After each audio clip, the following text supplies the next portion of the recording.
So the Prophet Muhammad, peace be upon him, never told us how old Aisha was at the time of marriage, right? Yeah, sure. So it's not something in the Quran or in the hadith of the Prophet Muhammad, peace be upon him, right? Sure. Aisha radiallahu anha has some ahadith where she mentions and she gives her ages, but again, some of those even have a slight distinction because she's not reporting something she saw. But if I was to ask you your age, what would you tell me? Because I trust my parents would know what day was made. Because you were born in 2000 something or 19 something. If you look at the date system, or they look at your birth certificate or your passport, but imagine a society where you don't have any of that, right? You don't have birth certificate, you don't have hospitals to record it, you don't have passports, you don't even have a numbering system for years.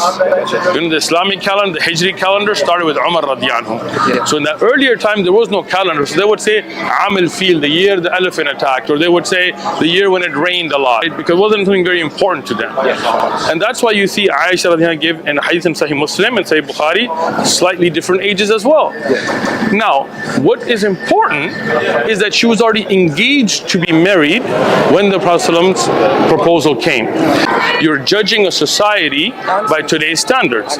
Even in Australia, if you go home and Google it, in the earlier days, maybe even less than 100 years ago, you would have people getting married at 10, 11, 12, 7, 9, whatever, because at that time, you didn't have people going to school, you didn't have high school, middle school. So when a physical body was ready, when a woman would have, for example, her period, and it would show that she's physically ready for marriage, okay, so then Aisha got married at an age where she was physically ready.